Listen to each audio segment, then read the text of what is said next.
এক হাত জমির জন্য আমরা কত মানুষের নামে মামলা, কত মানুষের হুমকি, জেল জরিমানা করি।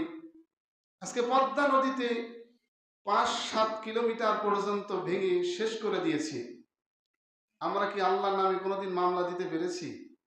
না পানির নামে মামলা দিতে পেরেছি? পানি, তুই এত বড় ক্ষতি করলি, তোর নামে হাইকোর্টে মামলা দেব। আজ পর্যন্ত কত শত শত জমি পদ্মা নদীর ভিতরে বিলীন হয়ে গেল, কত ঘর বাড়ি বিলীন হয়ে গেল। পানির সাথে যুদ্ধ করতে পারি নাই, আল্লাহর সাথে যুদ্ধ করতে পারি নাই।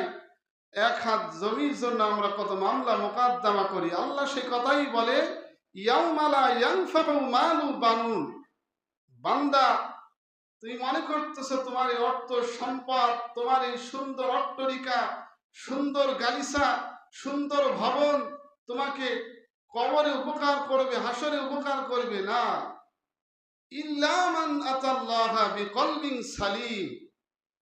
তুমি যদি একটি সুন্দর আত্মা, সুন্দর বিশুদ্ধ মন নিয়ে তোমার মালিকের কাছে উপস্থিত হতে পারো, তাহলে তোমার এই সুন্দর আত্মা, সুন্দর মাল, সুন্দর আমল তোমাকে জান্নাতের দরজা পর্যন্ত পৌঁছায় দেয়। এই জন্য হাদিসের ভিতরে নবীজি বলেন, ইন্না